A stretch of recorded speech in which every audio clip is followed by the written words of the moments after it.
Tu veux que je te dise un truc? Les gens, ils jugent ton amour-propre. Ils jugent même pas ce que tu fais en fait. Ils jugent la manière dont tu te vois. Ce qui les dérange profondément, c'est comment toi tu te vois, la perception que tu as de ta personne. Le respect personnel que tu as recontacté en toi, les énergies que tu as transmutées, ton subconscient que tu as reprogrammé, et donc les choix qui ont découlé de cette nouvelle personne que tu incarnes maintenant. Mais ce ne sont pas les choix, ni les actions, ni les faits qu'ils jugent là. C'est comment toi tu te vois. C'est l'étape numéro 1. C'est simplement ce que tu dégages, et ça c'est quoi? C'est ton énergie. Ton amour propre, en fait, il est visible à l'extérieur dès que tu sors. Parce que, comme on l'a déjà explicité, par micro-expression faciale qui se voit en un 15e à un 25e de seconde par le cerveau humain, tu émets, psychologiquement et vibratoirement également, quelque chose d'extrêmement précis que les humains peuvent capter en une fraction de seconde, littéralement. Et ça, c'est quoi? C'est ton amour-propre, c'est la manière dont tu te vois.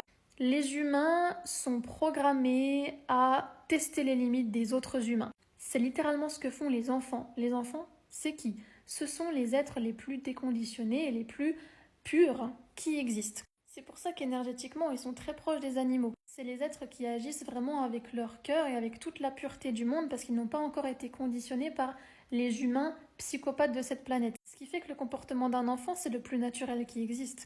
Les enfants testent les limites des parents depuis le plus jeune âge, comme tu le sais. Les humains font exactement la même chose avec les adultes, mais ils pensent simplement qu'ils sont adultes.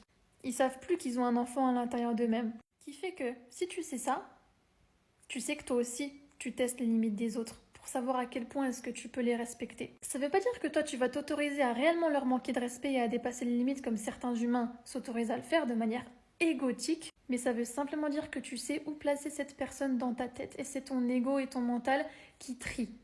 En fait, notre ego a besoin de mettre dans une case les circonstances, les situations et en l'occurrence les personnes pour se rassurer.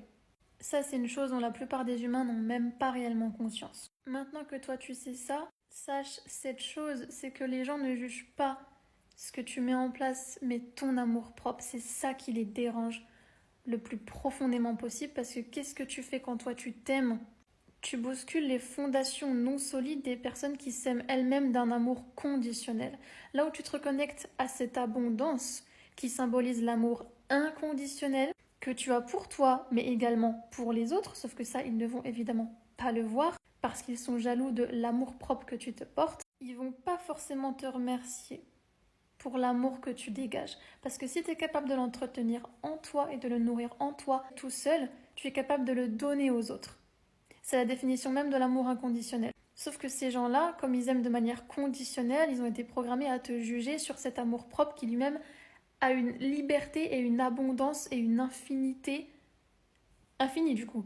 Ils vont même pas te remercier pour ce que tu leur donnes, parce qu'ils sont jaloux de ce que tu entretiens à l'intérieur de toi. Ils voient même pas les bénéfices qu'ils ont d'être à tes côtés, parce qu'ils aimeraient avoir la même chose que toi tu fais et tu as avec toi-même.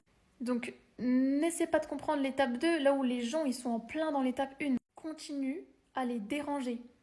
Parce qu'après le stade du dérangement, on aura peut-être le stade de l'inspiration si ces gens-là font ce choix. Mais toi, ça n'est même plus ta responsabilité. T'es déjà sur le bon chemin, continue de te guérir pour ton bien-être personnel et du coup pour le bien-être du collectif.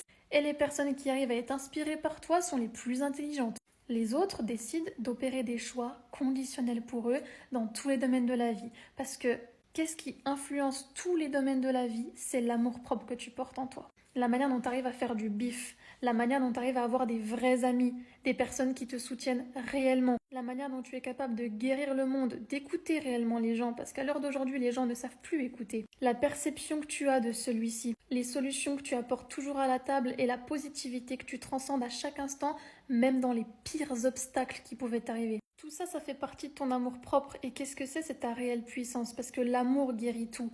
L'amour, c'est un champ électromagnétique qui porte sur des mètres et des mètres.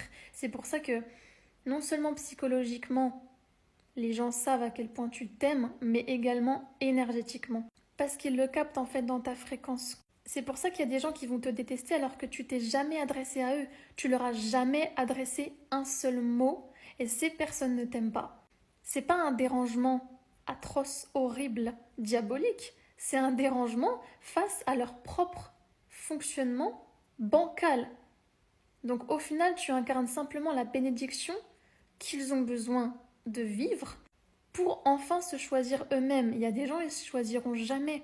Ils préféreront parler dans ton dos, ils préféreront t'exclure des groupes, ils préféreront te diaboliser toi, parce que si l'autre est toujours le problème, ça vient jamais de l'intérieur. Donc ils n'auront jamais à se remettre en question en opérant avec ce mode de pensée. Les personnes les plus intelligentes de cette planète sont celles qui savent se remettre en question. C'est pour ça que je te dis que ce n'est plus ta responsabilité d'essayer de convaincre qui que ce soit de t'aimer, là où la seule personne qui doit t'aimer, c'est toi. C'est que comme ça que tu te reconnectes à des gens qui t'aimeront également de manière inconditionnelle.